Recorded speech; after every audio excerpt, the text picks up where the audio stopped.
आज 6 मई 2025 और इस समय मैं बैठा हूँ अपने मिस्टर जयप्रकाश सिंह के आवास पर।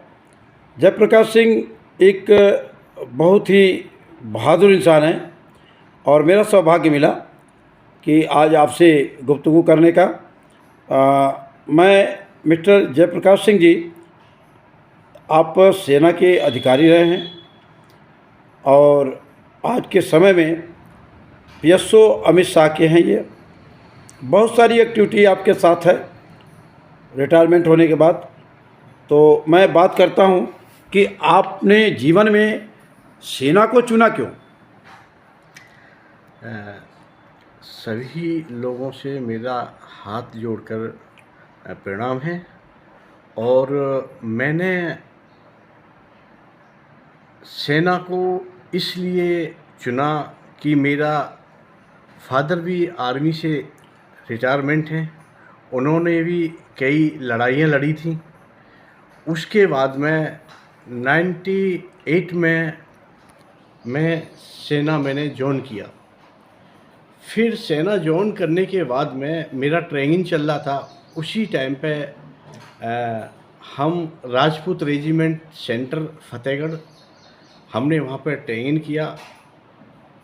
उसके बाद कारगिल युद्ध स्टार्ट हो गया। मेरी यूनिट मदर यूनिट 3 राजपूत है। मैंने 3 राजपूत में को चुना क्योंकि मेरे फादर थे 3 राजपूत में।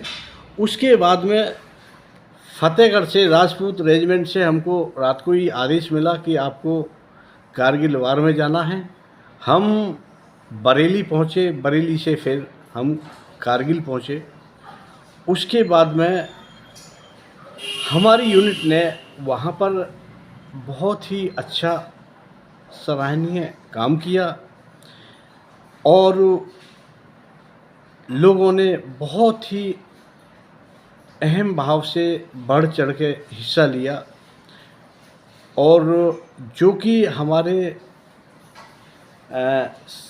साथ में राजपूत रेजिमेंट की 27 राजपूत भी हमारे साथ थी, जो कि कर्नल चीमा साहब थे।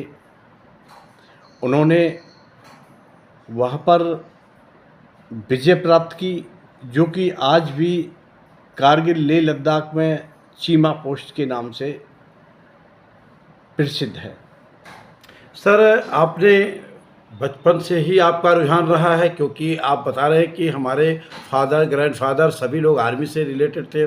आपने कारगिल का युद्ध लड़ा, कारगिल के युद्ध भारत को जीत भी दिलाई आप जैसे सेनाओं ने मिलकर के, जवानों ने मिलकर के।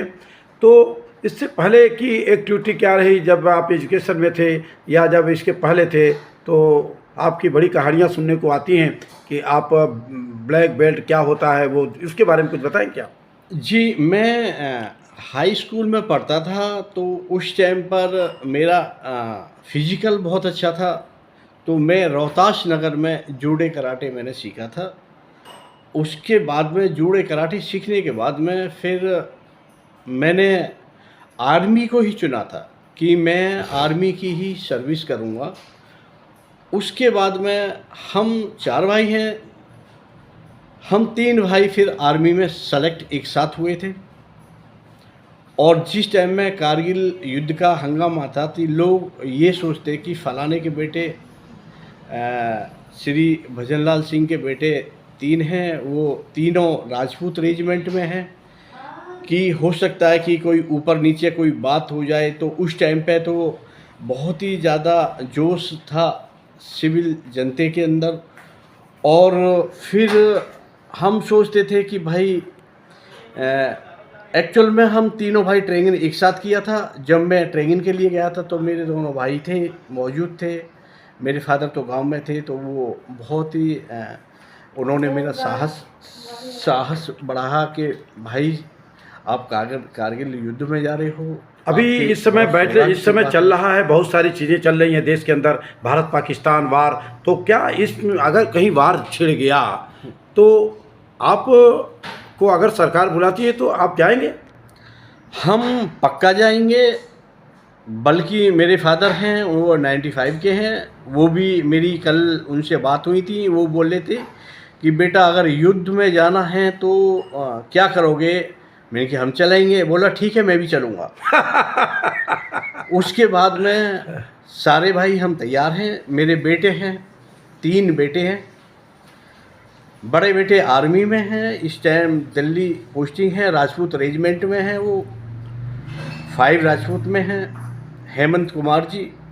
उसके बाद में मेरा जो उनसे दूसरे नंबर का बेटा है वो मर्चेंट नेवी में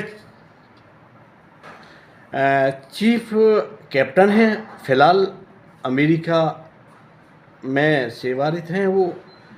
तीसरा बेटा है, उन्होंने मेडिकल लाइन चुना, वो डॉक्टरी लाइन में है।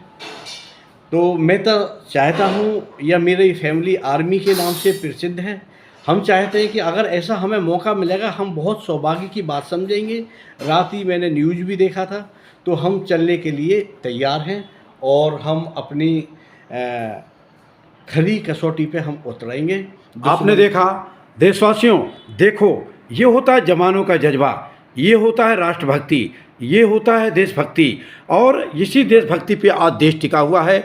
हम टिके हुए हैं। अगर चैन की सांस अगर ले रहे हैं तो इन जवानों की वजह से ले रहे हैं। ये भारत माँ के वीर सपूत, इन माताओं को नमन करता हूँ मैं, नरेंद्र सिंह कोट कोट नमन करता हूँ। आप 95 साल अपने पिता की उम्र बताते हैं और वो अपने बेटे से मशवरा करते हैं कि बेटा अगर युद्ध लड़ गया तो क्या करोगे? इन्होंने बोला मैं जाऊँगा। बोला तू भी चलेगा और मैं भी चलूँगा। 95 साल की उम्र में भी